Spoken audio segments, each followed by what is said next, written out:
अगर आप भी चाहते हैं भारत पहला टेस्ट मैच जीते तो हमारे इस वीडियो को लाइक जरूर कीजिएगा। दोस्तों, सेंचुरियन के मैदान पर अफ्रीकी गेंदबाजों ने ऐसा तहलका मचाया कि पहले ही दिन भारतीय बल्लेबाजों को दिन में तारे दिखा दिए। तो आखिर कैसे भारतीय टॉप ऑर्डर के बिखरने के बाद राहुल के साथ मिलकर निचले क्रम के बल्लेबाजों ने पूरे मुकाबले का रुख पलट दिया।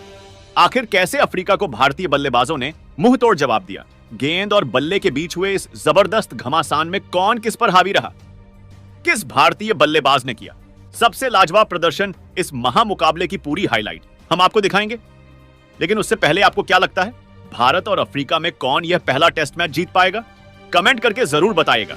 सेंचुरियन के सुपर स्पोर्ट्स पार्क स्टेडियम में दक्षिण अफ्रीका के कप्तान बाउमा ने टॉस जीतकर पहली गेंदबाजी करने का फैसला किया और टीम इंडिया को उन्होंने पहले बल्लेबाजी के लिए आमंत्रित किया। टीम इंडिया ने पहली पारी में मजबूत शुरुआत की। रोहित शर्मा और यशस्वी जायसवाल ने शुरुआती 4 ओवरों में कगिसो रबाडा और मार्को जानसेन का मजबूती से सामना किया। भारत ने बिना किसी नुकसान के 13 रन बना लिए थे, जिसमें 12 रन तो केवल 3 चौके से आए थे। दोनों बल्लेबाज कमाल के फॉर्म में लग रहे थे, लेकिन भारत के कप्तान रोहित शर्मा दक्षिण अफ्रीका के खिलाफ पहली पारी में कुछ खास नहीं कर सके। वो 14 गेंद पर 5 रन बनाकर आउट हुए कगिसो रबाडा ने उन्हें अपना शिकार बनाया। रबाडा की ऊपर उठती गेंद को पुल करने के प्रयास में फाइन लेग पर खड़े फील्डर नांद्रे बर्गर को कैच थमा बैठे। रबाडा ने 10 पारियों में छठी बार उन्हें अपना शिकार बनाया। रोहित के आउट होने के बाद शुभमन गिल क्रीज पर आए और दूसरे पर यशस्वी जायसवाल मैदान पर मोर्चा संभाले हुए थे। भारतीय टीम को पहली पारी में दूसरा झटका यशस्वी जायसवाल के रूप में लगता है। वो 10वें ओवर की चौथी गेंद पर आउट हो गए। नांद्रे बर्गर की गेंद पर वेरेन ने उनका कैच लपक लिया। जायसवाल ने 37 गेंदों पर 17 रन बनाए और बर्गर ने डेब्यू टेस्ट में पहला विकेट लिया। उनके आउट होने के बाद विराट कोहली क्रीज पर आए। भारत ने 10 ओवर में 2 विकेट पर 23 रन बना लिए थे। शुभमन गिल और कोहली के कंधों पर इंडिया को संभालने की जिम्मेदारी आ पड़ी थी। लेकिन अफ्रीकी गेंदबाज तो आज आग ही उगल रहे थे। बहुत जल्द भारत को पहली पारी में तीसरा झटका शुभमन गिल के रूप में लगता है। वो 12वें ओवर की पहली गेंद पर आउट हो गए। शुभमन ने 12 गेंदों पर 2 रन बनाए थे। नांद्रे बर्गर की गेंद पर विकेट कीपर कोयल वेरन ने उनका कैच लिया। शुभमन के आउट होने के बाद श्रेयस अय्यर क्रीज पर आए और केवल 24 रनों पर ही टीम इंडिया ने अपने टॉप 3 बल्लेबाजों को गवा दिया था। भारतीय खेमे में मायूसी छाई हुई थी। अफ्रीका पूरी तरीके से हम पर हावी थी। एक मजबूत पार्टनरशिप की हमें जरूरत थी। विराट कोहली और श्रेयस अय्यर ने भारत की पारी को संभाल लिया। वो दोनों अफ्रीकी गेंदबाजों का सामना कर रहे थे। लंच तक उनकी धाकड़ बल्लेबाजी के दम पर भारतीय टीम ने 26 ओवरों में 3 विकेट पर 91 रन बना लिए थे। विराट कोहली 33 और श्रेयस अय्यर 31 रन बनाकर नाबाद बल्लेबाजी कर रहे थे। दोनों ने चौथे विकेट के लिए 67 रनों की साझेदारी कर ली। लंच के बाद ये दोनों टीम इंडिया को और भी ज्यादा मजबूत स्थिति में पहुंचाने के लिए उतरे, लेकिन उनकी यह रणनीति ज्यादा लंबी नहीं चल पाई। भारत को मैच में चौथा झटका लंच के ठीक बाद लगा। रबाडा ने अपने ओवर की आखिरी गेंद पर श्रेयस अय्यर को क्लीन बोल्ड कर दिया।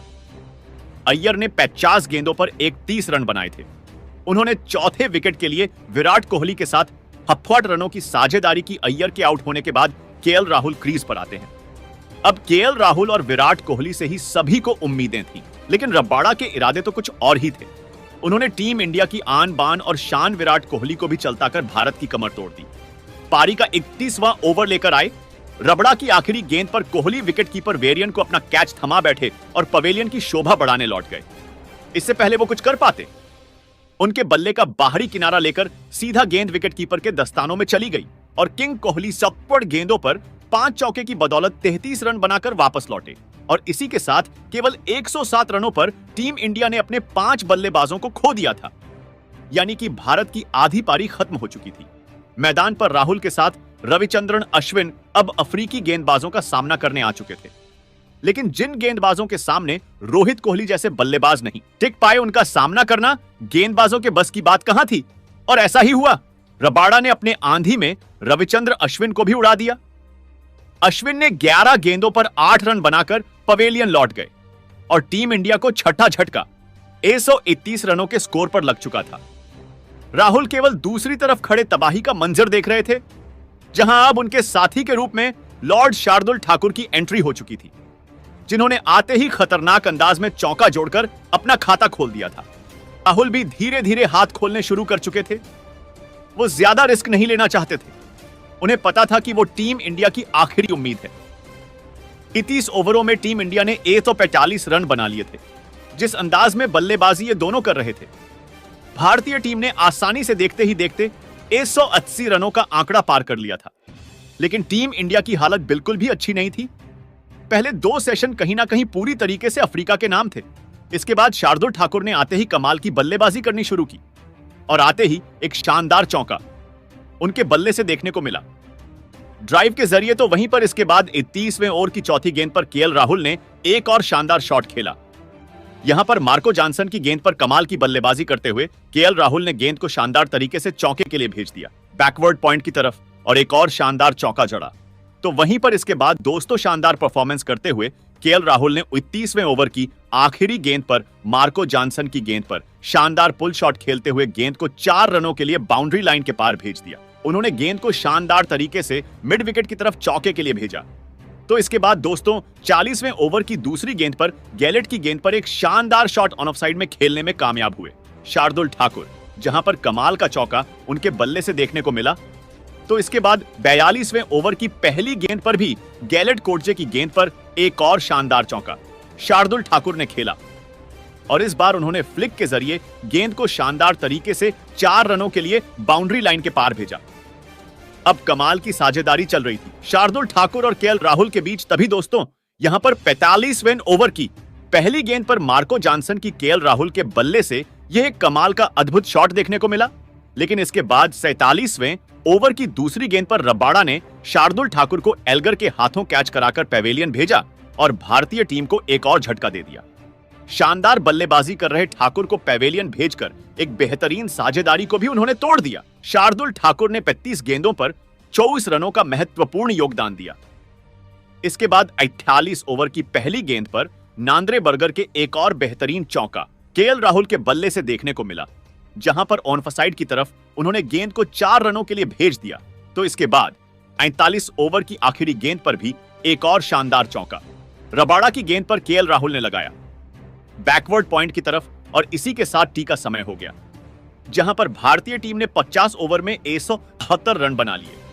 लेकिन इस सेशन की हम बात करें तो भारतीय टीम ने इस सेशन में शानदार परफॉर्मेंस करते हुए 27 रन बनाए, लेकिन 4 विकेट भी गंवाए, जबकि केएल राहुल 29 और जसप्रीत बुमराह 0 पर नॉट आउट थे। इसके बाद दोस्तों तीसरे सत्र का खेल शुरू हुआ।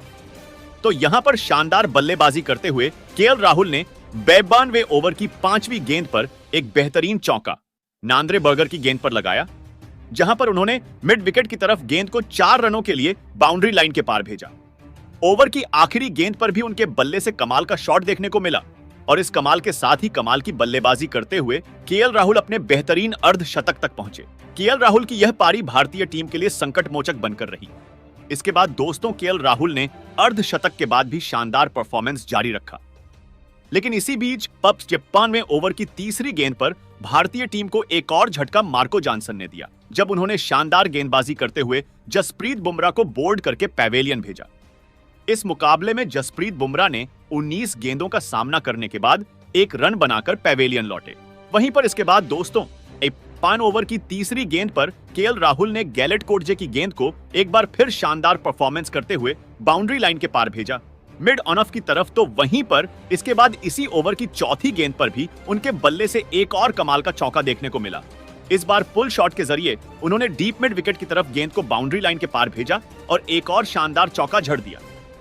तो वहीं पर इसके बाद 91वें ओवर की 5वीं गेंद पर मार्को जॉनसन की गेंद को शानदार तरीके से एक बार फिर से बाउंड्री लाइन के पार भेजा और इस बार भी बेहतरीन चौका उनके बल्ले से देखने को मिला। इस चौके के साथ ही केएल राहुल अब शानदार परफॉर्मेंस करते हुए 70 रनों पर पहुंच गए। लेकिन इसके बाद दोस्तों मैच में बारिश शुरू हो गई और खेल को रोकना पड़ा। लेकिन भारतीय टीम ने 29 ओवर में 208 रन बना लिए 8 विकेट के नुकसान पर। भारतीय टीम की तरफ से केएल राहुल शानदार परफॉर्मेंस करते हुए इस 5 गेंदों पर 98 रन बनाकर नाबाद थे। तो वहीं पर मोहम्मद सिराज 10 गेंदों पर 0 पर उनका साथ दे रहे हैं। लेकिन दोस्तों आपको क्या लगता है, टीम इंडिया अपनी बल्लेबाजी के बाद अपनी खतरनाक गेंदबाजी से मुकाबले में वापसी कर पाएगी या नहीं? कमेंट में जरूर बताइएगा।